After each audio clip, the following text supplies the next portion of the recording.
નમસ્કાર વિદ્યાર્થી મિત્રો. આજના આપણા આ ઊંડાણપૂર્વક અભ્યાસમાં તમારું હાર્દિક સ્વાગત છે. આપણે આજે એક બહુ જ રસપ્રદ અને પરીક્ષા માટે અતિ મહત્વના વિષય પર ચર્ચા કરવાના છીએ. આજનો આપણો ટોપિક છે Python unit 4 classes, exception handling અને લાઇબ્રેરીઝ. બિલકુલ. અને આ એવો વિષય છે જે પાયથનની ખરી તાકાત બતાવે છે. હા, સાચી વાત છે. અને આજના આપણા સત્રનો સોર્સ છે તમારી યુનિવર્સિટી લેવલની જ સ્ટડી નોટ્સ. આપણું મિશન એકદમ ક્લિયર છે કે આ અઘરા લાગતા વિષયોને આપણે આજે એકદમ સરળ અને પ્રેક્ટિકલ ઉદાહરણો દ્વારા ડીકોડ કરવાના છીએ, જેથી પરીક્ષા માટે તમારી તૈયારી એકદમ પાક્કી થઈ જાય. અને આ સફરમાં મારી સાથે ચર્ચામાં જોડાયા છે આપણા એક્સપર્ટ, જેઓ દરેક કોન્સેપ્ટના મૂળ સુધી જઈને આપણને સમજાવશે. ચોક્કસથી. આજના સેશનમાં આપણે ગોખણપટ્ટી નથી કરવાની, પણ લોજિક સમજવાનું છે. પાયથોનમાં યુનિટ 4 એ સ્કોરિંગ માટે બેસ્ટ છે. તો ચાલો આપણે સૌથી પહેલા સેક્શનથી જ શરૂઆત કરીએ, જે છે ક્લાસીસ ઇન પાયથન. તો આમ પ્રોગ્રામિંગની દુનિયામાં આ ક્લાસ ખરેખર છે શું? નોટ્સમાં મેં વાંચ્યું કે તે એક પ્રકારની બ્લુપ્રિન્ટ છે, બરાબર ને? હા, એક્ઝેક્ટલી. એક બ્લુપ્રિન્ટ અથવા તો ટેમ્પલેટ. વ્યાખ્યાની રીતે કહીએ તો ક્લાસનો ઉપયોગ ઓબ્જેક્ટ્સ બનાવવા માટે થાય છે. તે કોઈપણ ઓબ્જેક્ટનું સ્ટ્રક્ચર અને બિહેવિયર નક્કી કરે છે. સરળ ભાષામાં કહું તો તે સંબંધિત ડેટા એટલે કે વેરિયેબલ્સ અને ફંક્શન્સ એટલે કે મેથડ્સને એક સિંગલ યુનિટમાં જોડે છે. એટલે કે આ બધું ભેગું કરીને એક પેકેજ બનાવી દે છે. સાચી વાત. આ જ તો ઓબ્જેક્ટ ઓરિએન્ટેડ પ્રોગ્રામિંગ એટલે કે OOPનો પાયો છે. આનાથી આપણે રિયલ વર્લ્ડ એન્ટિટીઝની નકલ કરીને જટિલ સમસ્યાઓ બહુ સરળતાથી ઉકેલી શકીએ છીએ. અને આનો સૌથી મોટો ફાયદો ખબર છે શું છે? રિયુઝિબિલિટી. એકવાર ક્લાસ બની જાય પછી કોડ ફરીથી લખ્યા વિના આપણે તેમાંથી હજારો યુનિક ઓબ્જેક્ટ્સ બનાવી શકીએ છીએ. આ તો બહુ સમય બચાવે. વિદ્યાર્થી મિત્રો, અહીં એક એક્ઝામ પોઈન્ટ ખાસ નોંધી લેજો. પરીક્ષા માટે આ બહુ જ અગત્યનું છે. ક્લાસ એ માત્ર એક લોજિકલ એન્ટિટી છે, જ્યારે ઓબ્જેક્ટ એ ફિઝિકલ એન્ટિટી છે જે કમ્પ્યુટરની મેમરીમાં વાસ્તવિક જગ્યા રોકે છે. બિલકુલ.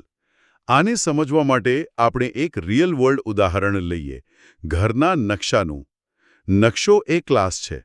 કારણ કે તે માત્ર એક ડિઝાઇન છે. તે જમીન પર કોઈ જગ્યા રોકતો નથી. પરંતુ તે નકશા પરથી બનેલા વાસ્તવિક ઘરો એ ઓબ્જેક્ટ છે. આને વિઝ્યુઅલાઇઝ કરવા માટે વિદ્યાર્થીઓ એક મસ્ત કલ્પના કરી શકે. વિચારો કે એક અત્યાધુનિક ભવિષ્યવાદી કાર ફેક્ટરી છે. ત્યાં એક મોટી સ્ક્રીન પર કારની બ્લુપ્રિન્ટ દેખાઈ રહી છે.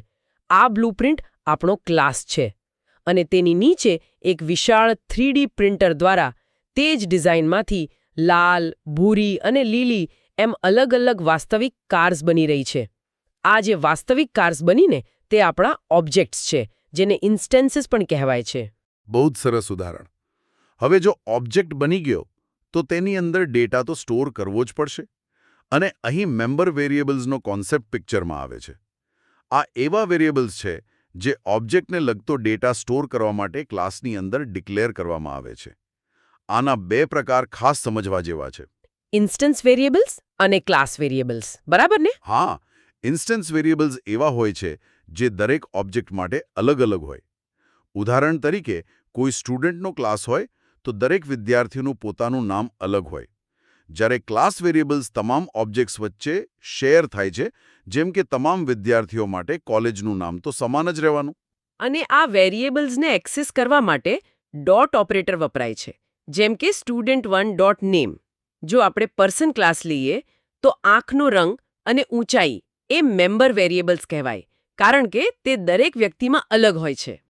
કે ઇન્સ્ટન્સ વેરિયેબલ્સ હંમેશા કન્સ્ટ્રક્ટરની અંદર સેલ્ફનો ઉપયોગ કરીને વ્યાખ્યાયિત થાય છે, જ્યારે ક્લાસ વેરિયેબલ્સ સીધા ક્લાસની અંદર જ વ્યાખ્યાયિત થાય છે. આને યાદ રાખવા માટે એક પારદર્શક કાચના બોક્સની કલ્પના કરો. આ બોક્સ એક સ્ટુડન્ટનો ઓબ્જેક્ટ છે અને તેની અંદર નેમ, રોલ નંબર અને માર્ક્સ નામના અલગ અલગ ડ્રોઅર એટલે કે ખાના આવેલા છે, જેમાં ડેટા સચવાયેલો છે. સાચું. હવે ડેટા તો મુકાઈ ગયો, પણ આ ડેટા પર કામ કેવી રીતે કરવું? એના માટે આપણે મેથડ્સ વ્યાખ્યાયિત કરવી પડે. મેથડ્સ એ ક્લાસની અંદર વ્યાખ્યાયિત કરેલા ફંક્શન્સ છે જે ઓબ્જેક્ટના એક્શન અથવા બિહેવિયર દર્શાવે છે. અને પાયથોનમાં મેથડ બનાવતી વખતે પેલો નિયમ યાદ રાખવો પડે ને, પેરામીટરવાળો? હા, બિલકુલ. પાયથોનમાં દરેક મેથડનો પહેલો પેરામીટર સેલ્ફ હોવો ફરજિયાત છે. તે ચોક્કસ ઓબ્જેક્ટને રજૂ કરે છે. મેથડ્સનો ઉપયોગ ડેટા મોડિફાય કે ડિસ્પ્લે કરવા થાય છે અને તેને પણ ડોટ ઓપરેટર દ્વારા જ કોલ કરાય છે, જેમ કે ઓબ્જેક્ટ ડોટ મેથડ નેમ. અહીં એક બહુ જ મહત્વનો એક્ઝામ પોઈન્ટ છે વિદ્યાર્થીઓ માટે. મેથડ્સ ક્લાસનો ઇન્ટરફેસ નક્કી કરે છે.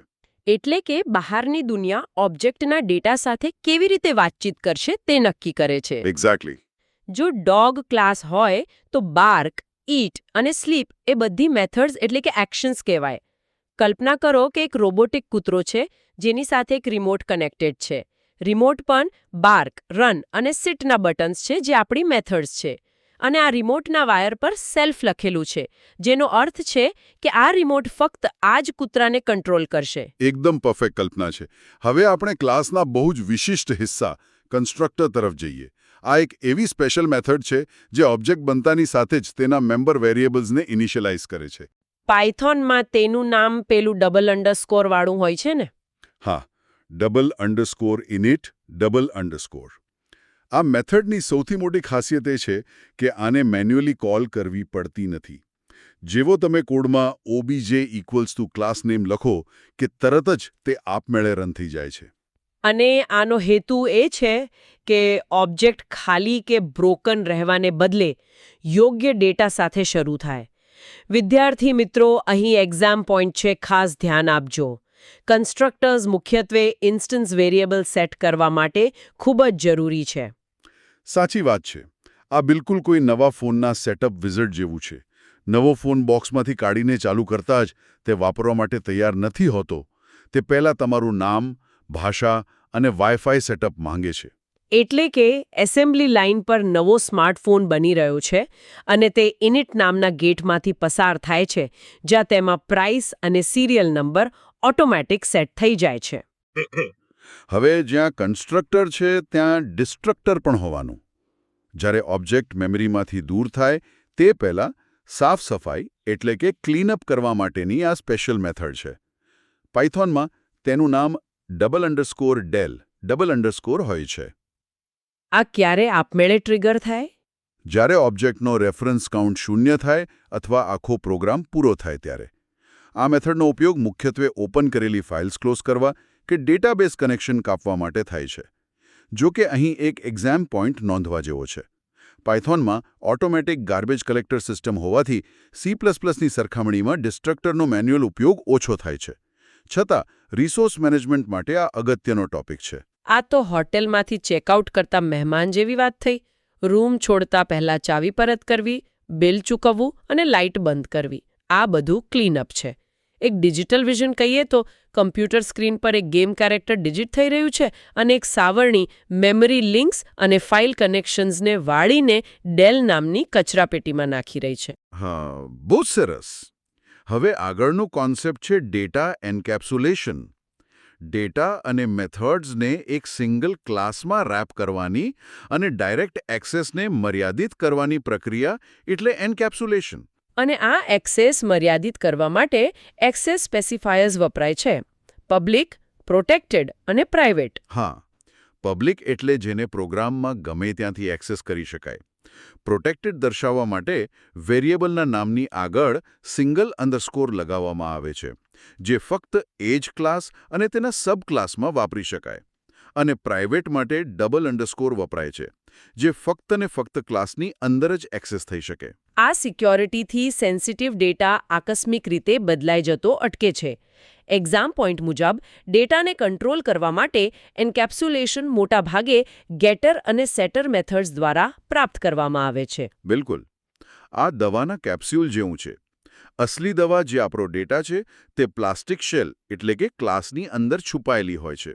યા તો એક સિક્યોરિટી વોલ્ટની કલ્પના કરો, જ્યાં સોનાના સિક્કા કાચની પેટીમાં સુરક્ષિત છે અને બહારથી ફક્ત પબ્લિક મેથડ્સ મશીન દ્વારા જ તેને એક્સેસ કરી શકાય છે. સરસ. હવે ક્લાસીસના છેલ્લા મુદ્દા પર આવીએ, ઇન્હેરિટન્સ. નવો ક્લાસ જેને ચાઇલ્ડ અથવા ડિરાઇવ્ડ ક્લાસ કહેવાય તે જૂના પેરેન્ટ અથવા બેઝ ક્લાસની પ્રોપર્ટીઝ અને મેથડ્સ મેળવે છે. આનાથી આપણે કોડ ફરીથી લખવો પડતો નથી. આના પ્રકારો પણ પરીક્ષામાં બહુ પૂછાય છે. હા, આના મુખ્ય 4 પ્રકાર છે જે સ્ટેપ બાય સ્ટેપ સમજીએ. પહેલું, સિંગલ ઇન્હેરિટન્સ, જ્યાં એક પેરેન્ટ અને એક ચાઇલ્ડ હોય. બીજું, મલ્ટીલેવલ, જેમાં આખી ચેન હોય, જેમ કે દાદાના લક્ષણો પિતામાં અને પિતાના પુત્રમાં. ત્રીજું, મલ્ટિપલ ઇન્હેરિટન્સ, જેમાં 2 કે તેથી વધુ પેરેન્ટ હોય અને ચાઇલ્ડ એક હોય. અને ચોથું, હાયરાર્કિકલ, જેમાં એક જ પેરેન્ટમાંથી અનેક ચાઇલ્ડ ક્લાસ બને. અને એક્ઝામ પોઈન્ટ માટે વિદ્યાર્થીઓ પાયથનમાં આનો સિન્ટેક્સ ખાસ યાદ રાખે. ક્લાસ ચાઇલ્ડ, કૌંસમાં પેરેન્ટ અને પછી કોલન. સાચું.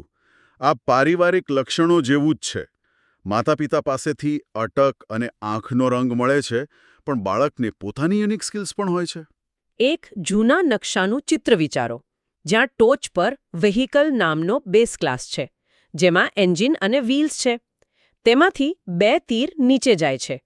એક કાર ક્લાસ તરફ, જે એરબેગ ઉમેરે છે, અને બીજો બાઇક ક્લાસ તરફ, જે કિકસ્ટેન્ડ ઉમેરે છે. બરાબર છે. તો વિદ્યાર્થી મિત્રો, અહીં આપણું પહેલું સેક્શન પૂરું થાય છે. એક ક્વિક બુલેટ પોઈન્ટ રિવિઝન કરી લઈએ. ક્લાસ એક બ્લુપ્રિન્ટ છે, તેમાં ડેટા અને મેથડ્સ ગ્રુપ થાય છે. કન્સ્ટ્રક્ટર આપમેળે રન થઈ ડેટા સેટ કરે છે. ડિસ્ટ્રક્ટર સાફ સફાઈ કરે છે.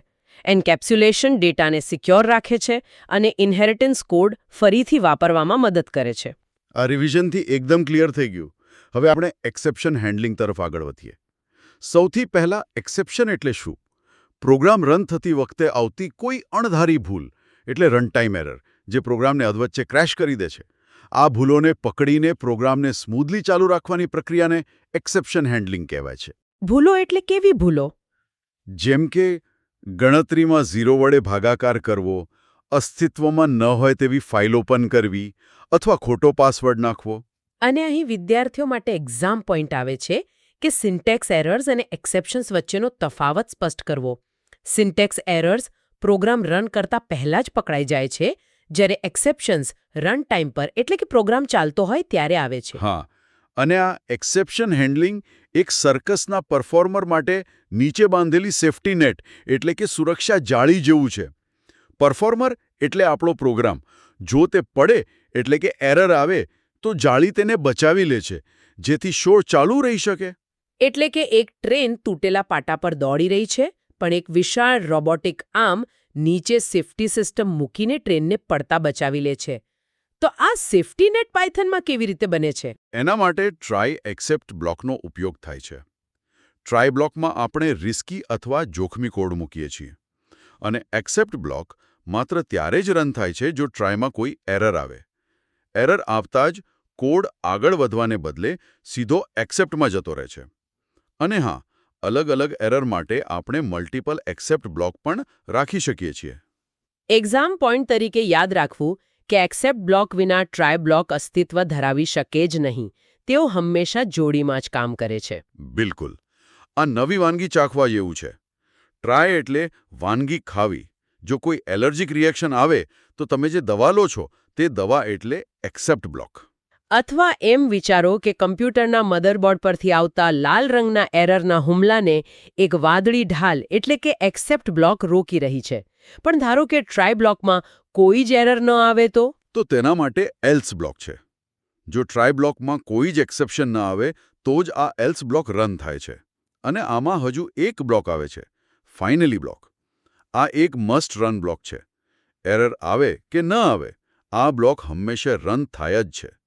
ફાઇલ ક્લોઝ કરવા જેવા ક્લીનઅપ કામ માટે આ બેસ્ટ છે. વિદ્યાર્થી મિત્રો, અહીં એક્ઝામ પોઈન્ટ નોંધી લેજો. એક્સેપ્શન સ્ટ્રક્ચરમાં ફાઇનલી એ રન થતો સૌથી છેલ્લો બ્લોક છે. આ જમ્યા પછી હાથ ધોવા જેવી પ્રક્રિયા છે. જમવાનું સ્વાદિષ્ટ હતું એટલે કે કોઈ એરર ન આવી, કે પછી ભોજન બળી ગયું એટલે કે એરર આવી, રસોડાની બહાર નીકળતા પહેલા તમારે હાથ ધોવા જ પડે. એટલે એક પાઇપલાઇન 2 ભાગમાં વહેંચાય છે. લીલો રસ્તો સક્સેસ માટે અને પીળો રસ્તો ફેલ્યોર માટે. પણ બંને રસ્તા અંતે એક મોટા ગેટ ફાઇનલીમાં જ ભેગા થાય છે. સાચી વાત. હવે અમુકવાર આપણે જાતે એરર ઊભી કરવી હોય તો શું? એના માટે રેઝ સ્ટેટમેન્ટ વપરાય છે. પોતાના નિયમો મુજબ જાણી જોઈને એરર ઊભી કરવા માટે રેઝ કીવર્ડ વપરાય છે. દાખલા તરીકે, જો યુઝર ઉંમર માઇનસમાં નાખે તો આપણે કોડ લખી શકીએ કે રેઝ વેલ્યુ એરર અને કૌંસમાં મેસેજ આપી દઈએ. આનાથી પ્રોગ્રામર ફ્લોનો કંટ્રોલ પોતાના હાથમાં લઈ શકે છે. એક્ઝામ પોઈન્ટ માટે યાદ રાખવું કે એક્સેપ્શનને બળજબરીથી ફોર્સ કરવા માટે રેઝ વપરાય છે. આ તો રેફરીના સીટી મારવા જેવું છે. રમત ચાલતી હોય પણ રેફરી નિયમ તૂટતો જોવે ત્યારે ફાઉલ રેઝ કરે છે. બિલકુલ. અને આની સાથે આપણે હાયરાર્કી ઓફ એક્સેપ્શન સમજવી બહુ જરૂરી છે. પાયથોનમાં બધી જ એક્સેપ્શન્સ ઓબ્જેક્ટ છે અને તે બેઝ એક્સેપ્શન નામના પેરેન્ટ ક્લાસમાંથી ઇનહેરિટ થાય છે. આના કેટલાક કોમન પ્રકાર છે. હા, જેમ કે પેલું ઝીરો ડિવિઝન એરર. હા, જ્યારે કોઈ સંખ્યાને શૂન્ય વડે ભાગવામાં આવે. પછી છે વેલ્યુ એરર, જ્યારે ડેટાનો ટાઈપ સાચો હોય પણ વેલ્યુ ખોટી હોય. ટાઈપ એરર એટલે સ્ટ્રિંગ અને નંબર વચ્ચે સરવાળો કરવાનો પ્રયાસ કરવો. અને ઇન્ડેક્સ એરર, જ્યારે લિસ્ટની સાઇઝ બહારની આઇટમ શોધવી. એક્ઝામ પોઈન્ટ તરીકે પૂછાય તો લખવું કે આ હાયરાર્કી જાળવાથી જનરલ એરર અને સ્પેસિફિક એરર અલગ તારવી શકાય છે. આ હોસ્પિટલના વર્ગીકરણ જેવું જ છે. ઇલનેસ એ બેઝ ક્લાસ છે, પણ તાવ અને ફ્રેક્ચર એ સ્પેસિફિક ટાઈપ્સ છે જેના માટે અલગ અલગ ડોક્ટર જોઈએ.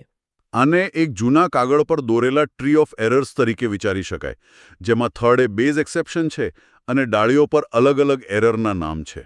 આ ઉપરાંત યુઝર ડિફાઇન્ડ એક્સેપ્શન્સ પણ બનાવી શકાય છે ને? હા, બિલ્ટ ઇન એક્સેપ્શન ક્લાસને ઇનહેરિટ કરીને પોતાની કસ્ટમ એરર ટાઈપ બનાવવાની પાયથન છૂટ આપે છે. જેમ કે બેન્કિંગ એપમાં ઇનસફિશિયન્ટ બેલેન્સ એરર. આને ટ્રિગર કરવા પણ રેઝ જ વપરાય છે. એટલે કે ફેક્ટરીનું કસ્ટમ વોર્નિંગ સાઇન. સામાન્ય ડેન્જર બોર્ડની જગ્યાએ ફેક્ટરી માટે ખાસ હોટ સ્ટીમ એરિયાનું વોર્નિંગ બોર્ડ. તો ચાલો એક્સેપ્શન હેન્ડલિંગનું ઝડપી રિવિઝન કરી લઈએ. ટ્રાય બ્લોકમાં જોખમી કોડ લખાય. એક્સેપ્ટ એરરને પકડે. એલ્સ એરર ન આવે તો જ ચાલે. ફાઇનલી હંમેશા રન થાય. રેઝથી આપણે જાતે એરર જનરેટ કરી શકીએ અને હાયરાર્કી તથા કસ્ટમ એરરથી કોડ વધુ મજબૂત બને. તો હવે આ પાયો ક્લિયર થઈ ગયો છે. હવે આપણે આપણા આજના છેલ્લા પણ સૌથી પાવરફુલ ટોપિક તરફ જઈએ, જે છે પાયથન લાઇબ્રેરીઝ. લાઇબ્રેરી એટલે શું? શું આમાં પણ ચોપડીઓ હોય છે? ના ના, પ્રોગ્રામિંગમાં લાઇબ્રેરી એટલે પ્રી રિટન કોડ, મોડ્યુલ્સ અને ફંક્શન્સનું કલેક્શન. જટિલ કાર્યો માટે આ આપણને રેડીમેડ ટૂલ્સ પૂરા પાડે છે. આનાથી આપણો ડેવલપમેન્ટ ટાઈમ બચે છે, કોડમાં એરર ઘટે છે અને આપણો પોતાનો કોડ નાનો અને ક્લીન રહે છે. એક્ઝામ પોઈન્ટ માટે વિદ્યાર્થીઓ ખાસ યાદ રાખે કે ડેટા સાયન્સ અને એઆઈમાં પાયથનની લોકપ્રિયતા પાછળનું મુખ્ય કારણ આ લાઇબ્રેરીઓનો રેડી ટુ યુઝ પાવર જ છે. હા, આ એક ટૂલબોક્સ જેવું છે. તમારે જાતે હથોડી બનાવવાની જરૂર નથી. બસ ખાલી બોક્સમાંથી યોગ્ય ટૂલ ઉપાડીને કામ કરવાનું છે. એટલે કે એક ડિજિટલ સ્ટોર હાઉસ જ્યાં છાજલીઓ પર મેથ, ગ્રાફિક્સ, નેટવર્કિંગ લખેલા બોક્સ મૂકેલા છે અને એક રોબોટિક હાથ તેમાંથી એક બોક્સ લઈને પ્રોજેક્ટમાં સીધું જોડી રહ્યો છે. પણ આ લાઇબ્રેરીને ઇન્સ્ટોલ કેવી રીતે કરવી? બહારની લાઇબ્રેરી ઇન્સ્ટોલ કરવા માટે કમાન્ડ પ્રોમ્પ્ટમાં આપણે લખવું પડે pip install અને પછી લાઇબ્રેરીનું નામ. અને સ્ક્રિપ્ટમાં વાપરવા માટે ઇમ્પોર્ટ કીવર્ડ વપરાય છે. દાખલા તરીકે ઇમ્પોર્ટ પેન્ડાઝ. જો આખી લાઇબ્રેરી ન જોઈતી હોય અને મેમરી બચાવવી હોય તો ફ્રોમ લાઇબ્રેરી ઇમ્પોર્ટ મોડ્યુલ પણ લખી શકાય. વિદ્યાર્થી મિત્રો, એક્ઝામ પોઈન્ટ માટે આ તફાવત બરાબર મગજમાં ઉતારી લેજો. pip એ ટર્મિનલ માટેનો કમાન્ડ છે, જ્યારે ઇમ્પોર્ટ એ પાયથન કોડની અંદર લખાતો કમાન્ડ છે. આ પ્લે સ્ટોરમાંથી નવી એપ ડાઉનલોડ કરવા જેવું છે, જે pip ઇન્સ્ટોલ છે, અને પછી ફોનમાં એપ ખોલીને વાપરવી એ ઇમ્પોર્ટ છે. એટલે મોનિટર સ્ક્રીન પર એક કાળી ટર્મિનલ વિન્ડો બતાવે છે જેમાં લાઇબ્રેરી ઇન્સ્ટોલ થઈ રહી છે અને બીજી તરફ પાયથોન કોડમાં ઇમ્પોર્ટ લખાઈ રહ્યું છે. હવે આપણે અમુક મુખ્ય લાઇબ્રેરીઓ જોઈએ. સૌથી પહેલી છે પેન્ડાઝ. ડેટા મેનિપ્યુલેશન અને એનાલિસિસ માટે પાંડાસ સૌથી પ્રખ્યાત છે. આનો મુખ્ય સ્ટ્રક્ચર છે ડેટા ફ્રેમ, જે એક્સેલ શીટ જેવું જ એક ડિજિટલ ટેબલ છે જેમાં ડેટા રો અને કોલમમાં ગોઠવાય છે. CSV, એક્સેલ અને SQLમાંથી ડેટા વાંચવા, ફિલ્ટર કરવા અને ક્લીન કરવા માટે આ બેસ્ટ છે. એક્ઝામ પોઈન્ટમાં એક હિન્ટ આપું. જ્યારે પણ એમસીક્યુ કે પ્રશ્નમાં ટેબ્યુલર ડેટા અથવા CSV હેન્ડલિંગ શબ્દ સાંભળો ત્યારે જવાબ લગભગ હંમેશા પેન્ડાસ જ હોય છે. બિલકુલ સાચું. આને એક્સેલ ઓન સ્ટેરોઇડ્સ કહી શકાય. એક્સેલ જે કામ કરે છે તે જ આ કોડ દ્વારા લાખો રોઝ માટે લેગ થયા વગર સેકન્ડોમાં કરી નાખે છે. કચરા સમાન ગૂંચવાયેલા ડેટાનો મોટો ઢગલો છે અને વચ્ચે એક ચમકતો પેન્ડા લોગો છે જે આ ઢગલાને પ્રોસેસ કરીને એકદમ સ્વચ્છ ટેબલમાં ગોઠવી રહ્યો છે. બીજી લાઇબ્રેરી કઈ છે? બીજી છે નમ્પાઈ લાઇબ્રેરી. આ મેથેમેટિકલ અને ન્યુમેરિકલ ગણતરીઓ માટે વપરાય છે. તેનો મુખ્ય ભાગ છે એનડી એરે, એટલે કે એન ડાયમેન્શનલ એરે. આ નોર્મલ પાયથોન લિસ્ટ કરતાં અનેક ઘણો ફાસ્ટ છે કારણ કે તે સી ભાષામાં લખાયેલી છે. એક્ઝામ પોઈન્ટમાં યાદ રાખવું કે નમ્પાઈનો ઉપયોગ પેન્ડાઝ અને મેટપ્લોટલિબ જેવી અન્ય લાઇબ્રેરીઓ માટે બેઝ એટલે કે પાયા તરીકે થાય છે. હા, પાયથોન લિસ્ટ એ સાદું કેલ્ક્યુલેટર છે, જ્યારે નમ્પાઈ એ સાયન્ટિફિક કેલ્ક્યુલેટર છે. કલ્પના કરો કે એક ભવિષ્યવાદી પારદર્શક ઘન છે જેમાં હજારો આંકડાઓ વીજળીની ઝડપે 3D સ્પેસમાં ગણાઈ રહ્યા છે અને વચ્ચે નમ્પાઈનું બટન છે અને આ બધા ડેટાને જોવો હોય તો એના માટે આપણી છેલ્લી લાઇબ્રેરી છે મેટપ્લોટલિબ. ડેટામાંથી આકર્ષક સ્ટેટિક કે એનિમેટેડ ગ્રાફ્સ અને ચાર્ટ્સ બનાવવા માટે આ વપરાય છે. લાઇન ગ્રાફ, બાર ચાર્ટ, પાઈ ચાર્ટ, 3D પ્લોટ બધું જ. આનાથી ડેટામાં રહેલી પેટર્ન સમજવામાં બહુ મદદ મળે છે. એક્ઝામ પોઈન્ટ માટે યાદ રાખો કે આને હંમેશા ઇમ્પોર્ટ matplotlib.pyplot એઝ PLT તરીકે જ ઇમ્પોર્ટ કરવામાં આવે છે. બિલકુલ. આ એક ડિજિટલ આર્ટિસ્ટ છે જે કંટાળાજનક આંકડાઓ લઈને તેનું સુંદર ચિત્ર બનાવી દે છે. એટલે કમ્પ્યુટર સ્ક્રીન પર નંબરનો ધોધ પડી રહ્યો છે અને એક રોબોટિક હાથ ડિજિટલ પેલેટમાંથી કલર લઈને તેને સુંદર બાર ચાર્ટમાં બદલી રહ્યો છે. તો આની સાથે આપણે લાઇબ્રેરીઝનું ફાઇનલ રિવિઝન કરી લઈએ. પીપ ઇન્સ્ટોલ માટે છે અને ઇમ્પોર્ટ કોડમાં વાપરવા માટે. પાન્ડાઝ ટેબ્યુલર ડેટા અને ડેટા ફ્રેમ્સ માટે છે. નમ્પાઈ મેથ્સ અને એરે માટે છે અને મેટપ્લોટલિબ ગ્રાફ અને ચાર્ટ બનાવવા માટે. બિલકુલ.